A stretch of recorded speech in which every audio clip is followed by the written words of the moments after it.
Mission Hills, and 4th of July coming up. Hey, it's weird when the 4th of July is on Wednesday, right? Because which exactly is 4th of July? If we sort of picked this one arbitrarily, how many of you have the next couple of days off leading up to 4th of July? Interesting. How many of you have the days after the 4th of July off? Yeah, it's just kind of in the middle. They probably should have just given us like a 10-day break, which make that a national deal, right? Yeah. Well, I have no power anywhere, just so you know. I cannot make that happen, but I wish it upon you, okay? I'm really glad you're here today. We're going to be taking a look at something in the book of Daniel that I think is really important for us to deal with, and yet I think it's a subject that we don't really deal with all that much, especially in America. We're going to be taking a look at what I think is one of the most dangerous things that you and I will ever face. And it's not dangerous because it's more evil or necessarily more destructive than anything else. It's dangerous because it operates without us being aware that it's happening. It's what I'm going to call a seductive danger. And by seductive, I just mean it's the ability to lead us to a place that we don't want to be without realizing that's where we're headed. Something that's seductive gets us to that place where we kind of look around and go, how did I get here? If somebody had told you that's where you're headed, you'd have said, no, I don't want to go there. I have no interest in going there. I'm not going to go there. But something that's seductive kind of gets us moving in that direction and leads us to a place that we end up kind of going, how did I get here? This is not what I want. This is not what I thought I was headed for. And so we're going to talk today about what I call a seductive danger. And then the danger I'm talking about is the danger of success, which is an interesting thing to say because honestly, we live in a culture that worships success. And the idea that success could be dangerous is not something that we naturally come to. And understand, I'm not saying that success is bad. It's not. In fact, God often gives success. But success has the ability to seduce us into some things that if we're not aware of it, can take us to a place where we go, I had no intention of ever being here. So why don't you go ahead and grab your Bible and make your way to Daniel chapter 11. We're going to be picking up in verse 2. Daniel 11:1 is actually part of the previous chapter, so we dealt with it last weekend. And today we're going to pick up with the conversation that Daniel's having with an angel. The angel has come to give Daniel an interpretation of a vision that he's been given, and this is what the angel says, verse 2. Now then, I tell you the truth. 3 more kings will arise in Persia, and then a 4th, who will be far richer than all of the others. And when he has gained power by his wealth, he will stir up everyone against the king of Greece. Basically what the angel is saying is, hey Daniel, I know you're serving under a Persian king. His name is Cyrus. We know from Daniel 10:1 that was who Daniel was kind of acting as an advisor to. And what the angel says is, hey, there's going to be several more Persian kings before the Persian Empire comes to pass. But he says something kind of interesting. He says, and then there will be a 4th who will be far richer than all the others. Like, why say that? And the answer is because riches is a sign of success. I mean, for the Persian Empire, their riches, their wealth was a visible demonstration of their success in battle. They had gained their wealth by attacking other people, conquering them, and taking all their stuff. And so at the height of its empire, the Persian Empire and the last king, he was just incredibly rich, really, which is to say he's incredibly successful. And something happens when you're successful, and that is people start listening to you. When he has gained power by his wealth. See, success leads to influence. And influence causes a couple of different things to happen. One of them is when we hear people listening to us, we start to think we have something worth saying, which is kind of an interesting thing. And that's the celebrity phenomenon, right? Like there's all kinds of celebrities right now who are weighing in on political issues and ethical issues, and you're like, who are you again? Oh, that's right, you did that movie. Or you're on that reality TV show. But see, they have success, and with success comes influence. And when we have people listening to us, we start to feel like I have something to say. And then honestly, when you see people who are successful, there's this natural human tendency to go, well, they must have something to say, right? How else would they have gotten to this point? But here's something we have to recognize. People tend to confuse success with wisdom. It's a natural human tendency. We confuse success with wisdom, but they're really not the same thing at all.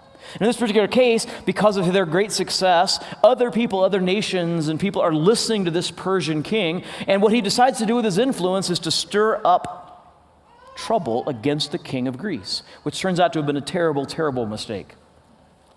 Verse 3 says this, and then a mighty king will arise who will rule with great power and do as he pleases. This is a description, even though it's several hundred years in advance. What Daniel is saying is he's singing the rise of a man named Alexander the Great, the Greek king. And so basically what happened is this.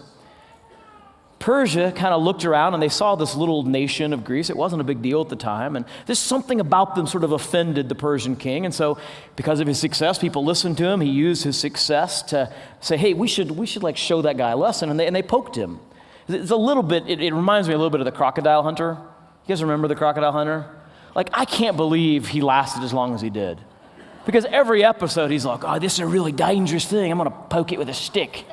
Like, what? That's basically what happened here, okay? They're like, I'm going to poke this thing. Yeah, so they poked the bear, and the problem when you poke a bear is sometimes the bear wakes up, and he comes after you, and that's exactly what happened. Alexander, he attacked not only Persia and destroyed the Persian Empire, but he really conquered all of the known world in just 3 to 4 years. It was an incredible military feat. And we begin to see a pattern here, because what happened is the Persian Empire was successful, and success led to arrogance. And that arrogance led to destruction. Now Alexander arises, and we begin to see the same kind of pattern. He will rule with great power. That's another sign of success. And he will do as he pleases, which is Bible talk for arrogance. He'll do whatever he wants. He won't feel like he needs advice. He won't feel like anybody can slow him down or stop, because why would I listen to you? I'm the success. See, that's arrogance. And so with the Persians, we saw that success led to arrogance, and arrogance to destruction. Now we see success lead to arrogance, and the question is that also going to lead to destruction? Verse 4. After he is arisen, his empire will be broken up and parceled out to the four winds of heaven. It will not go to his descendants, nor will it have the power he exercised, because his empire will be uprooted and given to others. Yeah, it led to destruction. In fact, this first phrase, after he is arisen, can also be translated as soon as he had arisen. The point is, kind of at the moment that he reached the top of the ladder, the pinnacle of his success, he died. And he died of some fever, and he died very young, and it meant that he didn't have any heirs that were ready to take the throne. And so his kingdom kind of fell apart, and his generals began to fight over it. And eventually 4 generals kind of emerged as the dominant powers. That's the 4 winds of heaven that Daniel is foreseeing. His kingdom parceled out in the 4 winds of heaven. It did not go to his descendants. He didn't have them. And it did not have the power he exercised. His kingdom is destroyed because his empire is uprooted. So we see this pattern. I mean, already just in the first couple of sentences of this chapter, we see this pattern emerging. Success leads to arrogance, and arrogance to destruction. It happened for the Persians. For Alexander, success led to arrogance, and arrogance to destruction. And what we're going to see as we continue through this chapter is that pattern emerges over and over and over again. It's almost a drumbeat that God just keeps hitting, so much so that you're like, what? We got it. But God's going to go, no, I don't know that you do. Let me show you again. Okay, I think I get it. Success, arrogance. No, I'm not sure that you do. And he hits it again and again and again. Now, what we're going to see through the rest of this chapter is it's prophecy. Daniel was given this hundreds of years before the events took place. What we're going to mostly see is a series of descriptions of things that would happen between the remnants of Alexander the Great's empire. Eventually, you had basically 2 kingdoms, the kingdom of the north and the kingdom of the south, and they were constantly fighting and making treaties and breaking them, and all kinds of things were happening. And all the things that he talks about came to be fulfilled in very precise ways. And we could easily spend all day today and the next couple weekends talking about all the historical predictions and the fulfillment. But I don't think that's what we're supposed to focus on. Rather than focusing on the precision of the predictions, I think what we're supposed to focus on is this pattern. Success to arrogance, arrogance to destruction. So as we read through it, just look for those drum beats. Listen for them. Verse 5. The king of the south will become strong. That's success. But one of his commanders will become even stronger than he and will rule his own kingdom with great power. That's more success. After some years, they will become allies. The daughter of the king of the south will go to the king of the north to make an alliance, but she will not retain her power, destruction. And he and his power will not last, destruction. In those days, she will be betrayed, together with her royal escort and her father, the one who supported her, destruction. One from her family line will arise to take her place. He will attack the forces of the king of the north and enter his fortress. He will fight against them and be victorious, success. He will also seize their gods, their metal images and their valuable articles of silver and gold, and carry them off to Egypt. That's arrogance. I mean, not only did he defeat the army, but he took their religious symbols and he took them back home and he put them on display to say, look, I'm even more powerful than their gods. That's arrogance. For some years he will leave the king of the north alone, and then the king of the north will invade the realm of the king of the south, but he'll retreat to his own country. His sons will prepare for war and assemble a great army, which will sweep on like an irresistible flood and carry the battle as far as his fortress. That's success. Then the king of the south will march out in a rage and fight against the king of the north, who will raise a large army, but it will be defeated. Destruction. When the army is carried off, the king of the south will be filled with pride. That's arrogance. And he will slaughter many thousands, yet he will not remain triumphant. Destruction.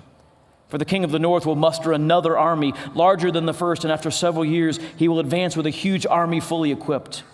In those times, many will rise against the king of the south. Those who are violent among your own people will rebel in fulfillment of the vision, but without success. And then the king of the north will come and build siege ramps and will capture a fortified city. The forces of the south will be powerless to resist. Even their best troops will not have the strength to stand. The invader will do as he pleases. That's what? That's arrogance. No one will be able to stand against him. That's success. He will establish himself in the beautiful land. That's Israel. And will have the power to destroy it. He will determine to come with the might of his entire kingdom and will make an alliance with the king of the south. And he will give him a daughter in marriage in order to overthrow the kingdom, but his plans will not succeed or help him. Destruction. Then he will turn his attention to the coastlands and will take many of them, but a commander will put an end to his insolence. That's arrogance. He will turn his insolence, his arrogance back on him. And after this, he will turn back toward the fortresses of his own country, but he will stumble and fail and be seen no more. Destruction. His successor will send out a tax collector to maintain the royal splendor. That's an interesting statement. He'll have to send out a tax collector to maintain the royal splendor. Not to build better roads for the people, not to raise an army, not to fight battles, but to maintain the splendor. In other words, to maintain the appearance of success, right? Here's an interesting truth. Maintaining the appearance of success is expensive, right? Maybe you've known somebody that, like, they just seem to spend money left and right, and what they're really doing is that they're trying to make themselves look successful with the things they have and the kinds of vacations they take and that sort of a thing, right? Maintaining the appearance of success is incredibly expensive. That's one of the reasons why success can be such a seductive thing, because it leads us into making decisions which actually take us off track of the very thing that might have made us successful in the first place, because we just have to kind of maintain that appearance. I think this happens even in the church world. A couple of months ago, I was with a group of pastors back east, and I was hearing from, he was an executive pastor, and he was kind of new to a church, and he was just sharing some frustrations with where the church was, and as he began to unpack it, I couldn't believe this story. I'm not even going to tell you what part of the country, because I don't know anybody trying to find this church. But it was a church that experienced a lot of success in years past. They were the largest church in the area. They're sort of the preeminent. Everybody looked at them. They had a great facility that they built. And everybody kind of went, yeah, I mean, they're killing it. They're awesome. This is fantastic. And that was 10 years ago. And then they kind of started into a decline. And they declined. I think that he said they were about a third of the size they had been when they'd built that building. And he'd only been there for a few months, but he said, our congregation just took a vote. They said, what are we going to do? We're no longer as successful a church as we were. And so they voted as a congregation to spend, I think he said, $80 million renovating their building. I know. And my first reaction is, you had $80 million, where'd you get access to that kind of cash? And the second, you're going to spend it to renovate. It's not because they're out of space. It's not because they were in overflow. It was because they wanted to maintain that appearance of being the preeminent successful church in the area. And I go, man, that's exactly what's happening here. Maintaining the appearance of success is incredibly expensive, whether that's a church or whether it's a country or even in our own lives. Making sure everybody knows that we're successful and holding on to that, well, that can lead us down a road that we don't want to come to the end of. In a few years, however, it says, he will be destroyed, yet not in anger and battle. He will be succeeded by a contemptible person who has not been given the honor of royalty. He will invade the kingdom when its people feel secure, and he will seize it through intrigue. If you're interested in where we are in the historical timeline, what Daniel is predicting a couple hundred years in advance is the rise of a man that we've talked about a bit before in the last few weeks. His name was Antiochus IV. He wasn't actually the rightful heir. He was a contemptible person. Everybody in the ancient world, Jewish people as well as other races, talk about this man with absolutely nothing but contempt. They hated this man. He had not been given the honor of royalty. He wasn't in line for the throne. His nephew was, but through intrigue, through political maneuvers, he managed to get his nephew kicked off, and he became the king. Daniel's seeing all this in advance. Verse 22. And then an overwhelming army will be swept away before him. That's success. And a prince of the covenant will be destroyed. In 171 BC, Antiochus plotted for the murder of the Jewish high priest Onias. And I think we can probably all agree that that's arrogant, right? I mean, it's not only you attack a country, but you murder a high priest. That's a sign of contempt against their God. It's arrogance. Verse 23, and after coming to an agreement with him, he will act deceitfully, and with only a few people he will rise to power.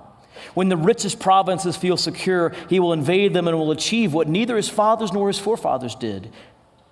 He'll successful. He will distribute plunder, loot, and wealth among his followers. And here we begin to see another one of the dangers of success. When other people are experiencing it, see, they have the resources to reward us for loyalty. And so there's a draw for us to get behind them, to be loyal to them, because maybe they'll reward us.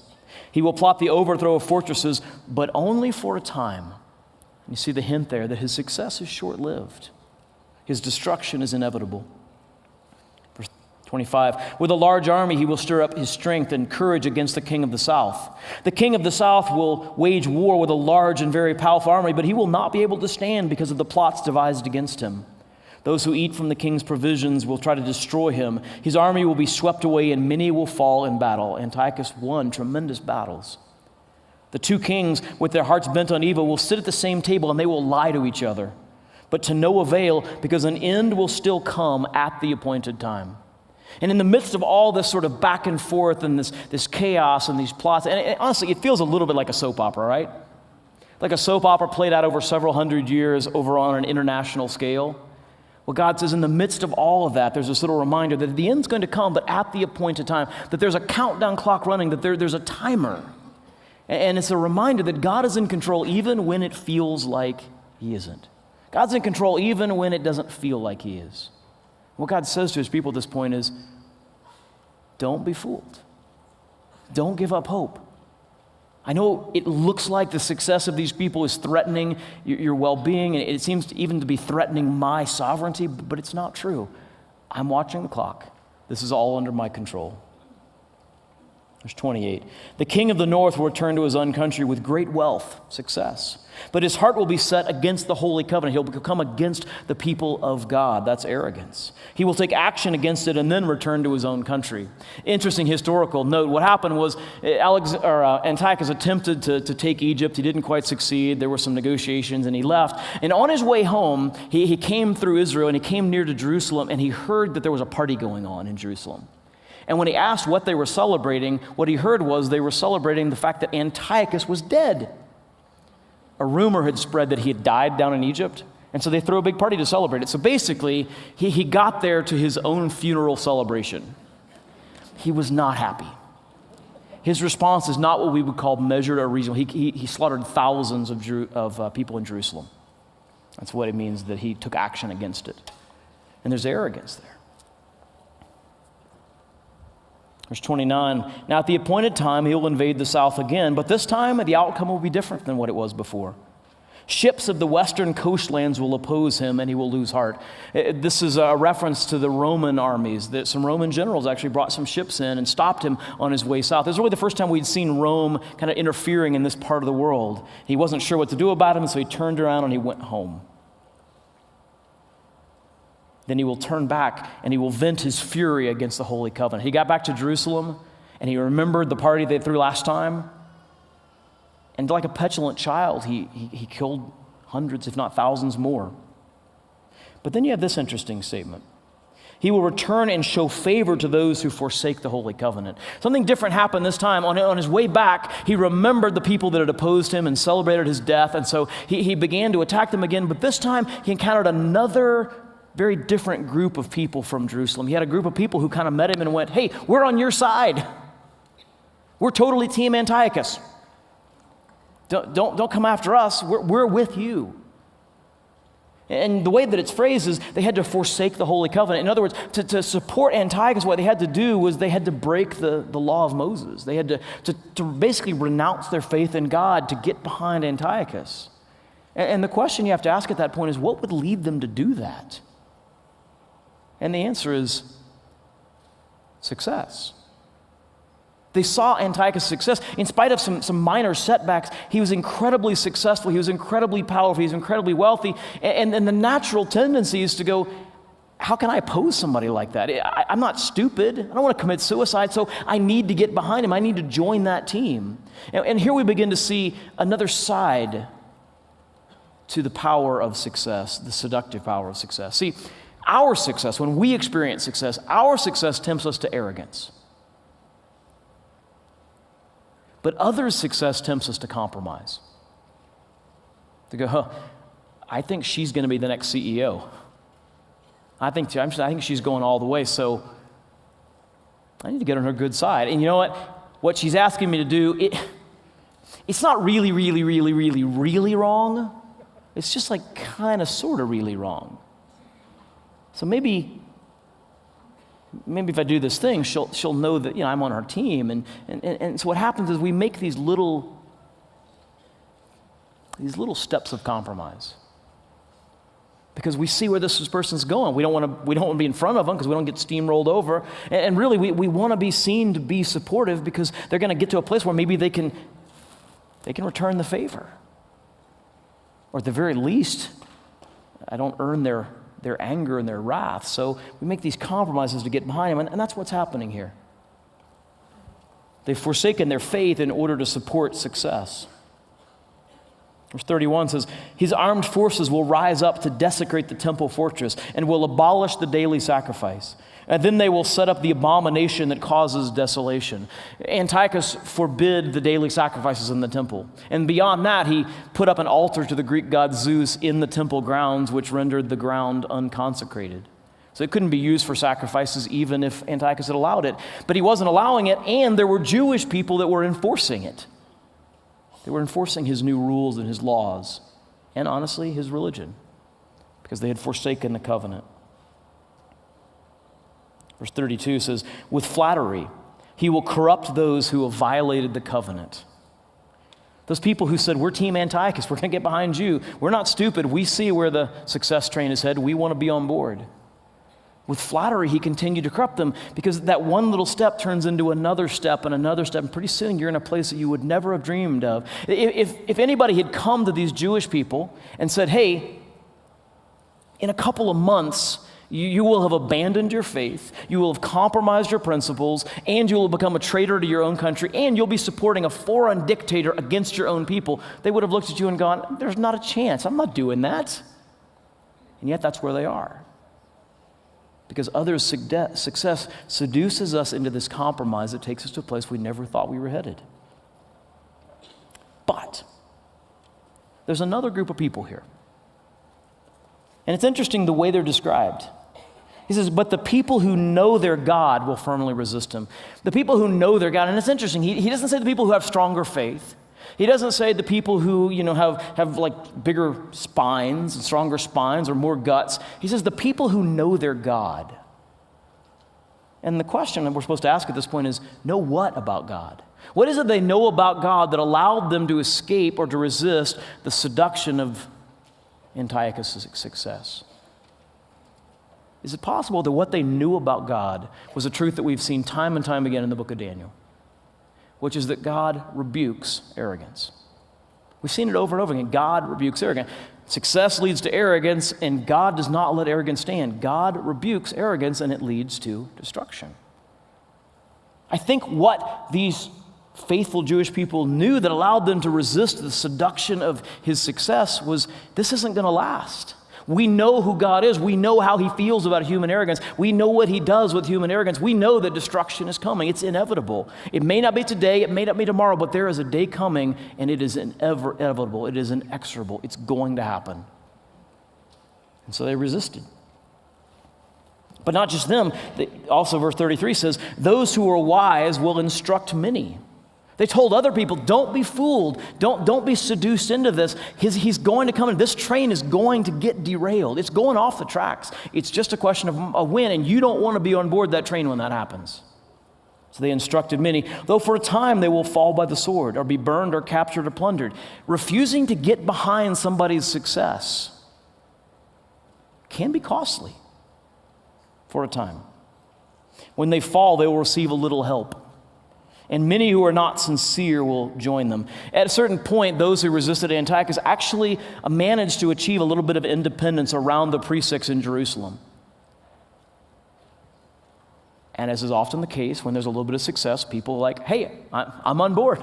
I'm on your team. And so people joined them, but it says they were not sincere. They didn't believe in their God. They didn't trust in their faith. But they, well, you seem to be succeeding, so I guess we'll get behind you. Because the problem is that people are pretty fickle when it comes to success. Oh, you're successful? I'm with you. Oh, no, this person, I'm with you. And you get this whiplash going on. But that's the seductive power of success. Verse 35, some of the wise will stumble so that they may be refined, purified, and made spotless until the time of the end. For it will still come at the appointed time. Again, destruction of the arrogant. It's unavoidable. It's unescapable. The king will do as he pleases. That's arrogance. He will exalt and magnify himself above every god. He will say unheard of things against the God of gods. We talked about this. Antiochus at a certain point renamed himself Antiochus Epiphanes, which means God manifest. So his new name was God is in the house. That's how arrogant the man was. He will be successful until the time of wrath is completed. He will be successful, but it's got an expiration date on it. For what has been determined must take place. He will show no regard for the gods of his ancestors or for the one desired by women. So the Greek gods, he completely ignored. Nor he will regard any god, but he will exalt himself above them all. Instead of them, he will honor a god of fortresses, a god unknown to his ancestors. He will honor with gold and silver, with precious stones and costly gifts. Arrogance. He will attack the mightiest fortresses with the help of a foreign god, and he will greatly honor those who acknowledge him. If you're on Team Antiochus, you can expect there's going to be worldly blessing. There's going to be gifts. There's going to be rewards. He will make them rulers over many people, and he will distribute land at a price. At the time of the end, the king of the south will engage him in battle, and the king of the north will storm out against him with chariots and cavalry and a great fleet of ships. He will invade many countries and sweep through them like a flood. That's success. He will invade the beautiful land. That's Israel. Many countries will fall, but Edom, Moab, and the leaders of Ammon will be delivered from his hand. His success is not universal. He will extend his power over many countries. Egypt will not escape. He will gain control of the treasuries of gold and silver and all the riches of Egypt, with the Libyans and the Cushites in submission. But reports from the east and the north will alarm him, and they will set out in a great rage to destroy and annihilate many. He will pitch his royal tents between the seas at the beautiful mountain, beautiful holy mountain. And yet, he will come to his end, and no one will help him. If you were here a few weeks ago, you remember this description. In the midst of this battle, Antiochus developed some kind of an intestinal illness. The descriptions of it are pretty horrific, and it weakened him so much that he slumped over while his chariot was going at full speed, and he fell out of the chariot and broke apparently almost every bone in his body, and he died. And the Jewish historians were quick to go, yep, there it is. That wasn't a coincidence. That wasn't an accident. That was God rebuking arrogance. That was the destruction that comes inevitably. Success leads to arrogance, arrogance to destruction. That's what happened, and I think they were right. That is what happened. Because that's the pattern we see over and over again. Like you see it there, right? Over and over and over again, success leads to arrogance, arrogance to destruction. And at a certain point, you're like, okay, God, I got it. He's like, no, one more time. Success leads to arrogance, arrogance. Okay, I get it. I don't think you do. Success leads to arrogance. Okay, God, really, I do get it. And you go, okay, God, why are you saying this? Oh, why do we have such a repetitive passage? Why do you keep hammering that over? And because God is basically saying, because you don't got it. You don't get it because you keep making the same mistakes over and over again. There's something in human nature that can't seem to learn this lesson, that God gives success, and yet we misinterpret success, and it leads to our arrogance, And that arrogance inevitably leads to destruction. This is an incredible danger, and every one of us faces it on a regular basis. Success is seductive. It's not bad. Success is not evil. Success is not inherently wrong. God gives success, but it is dangerous. Because unless we're very careful, success will seduce us into a place that we would never have imagined we would go at the beginning of walking that road. It operates in two different ways. We've seen them in this passage. On the one hand, our success, when we experience success ourselves, it can seduce us into arrogance and foolishness. We have some experience of success, and I just encourage you right now to think, like, where do I have success in my life? You know, maybe it's at work. Maybe it's in a ministry. Maybe it's in the political arena. Maybe it's in your family. Maybe people say to you, hey, well, your kids are really turning out well. You must be a pretty good dad. And you're like, yeah, I must be. Right? And you forget the role that mom had in it. And the genetic role or whatever, or the grandparents' role. I mean, just, the tendency to go, maybe that is me, right? And see, what then happens is that arrogance leads to foolishness. We go, I really do have something. People need to listen to me, and if people question me, then, who are they? I'm successful, and so, then we stop being open to input and advice and correction, all those things. See, our success tempts us into arrogance and foolishness. And every one of you has success in some area of life. And that success can be seductive. So how do we deal with it? Well, fortunately, it actually has a pretty simple solution. The armor that protects us against that seductive danger of our own success is service. It's just asking the question. See, the best armor against the seductive power of our success is asking, how can our success honor God and bless others? It's how can I serve? How can I turn the success that I have into a platform that gives me the opportunity to give glory to God and to do good for other people? So where I have success, how can I turn that into something that glorifies God and blesses others? That's the corrective against it.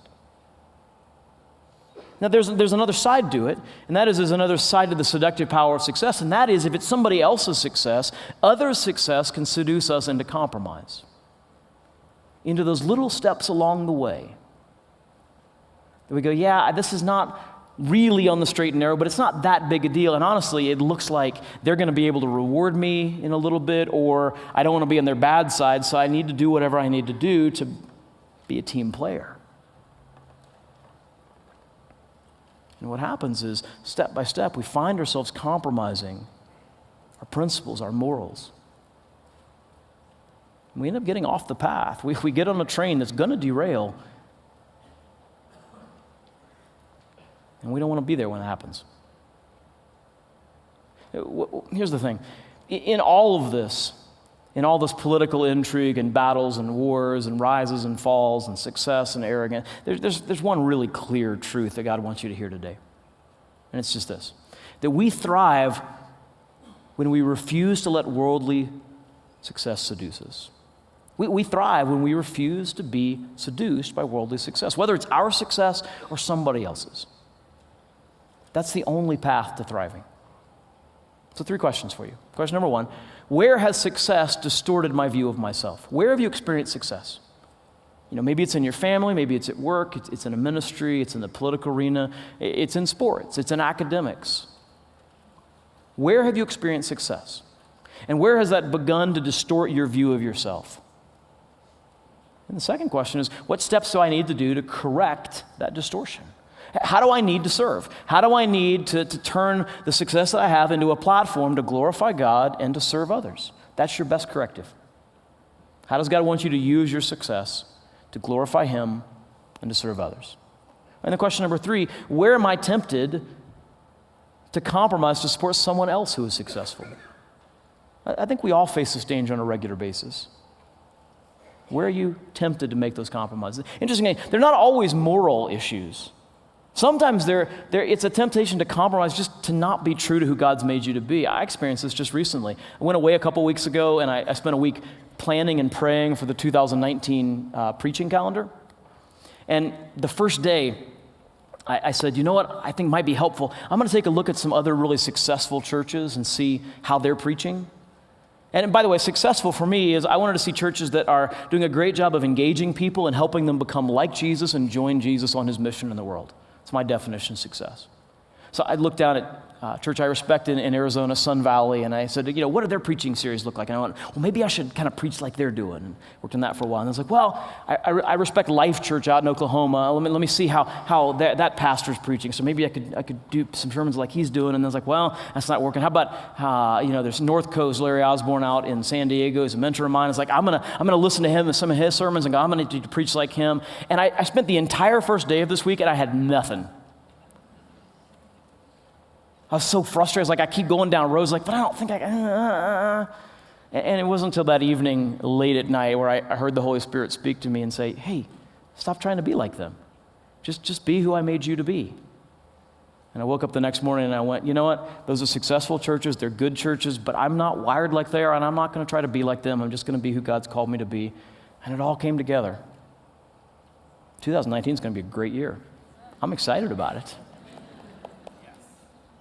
But you see, what was happening was I was being seduced by success. And it wasn't arrogance there. It wasn't bad success. And what I was being kind of led into doing wasn't necessarily wrong. It just wasn't what God called me to be. And if I'd continued to walk that road, I would have missed out on a lot of the blessings that God had in store for me along the way of doing what he's called me to do. And so honestly, it may not be a temptation to do something immoral. Sometimes it may just be a temptation to get behind somebody who's successful, and in so doing, not to be what God has called you to be. Don't be seduced. We thrive as God's people when we refuse to be seduced by worldly success. Would you pray with me? Jesus, thank you for your grace and your mercy. We confess to you that worldly success is seductive for us.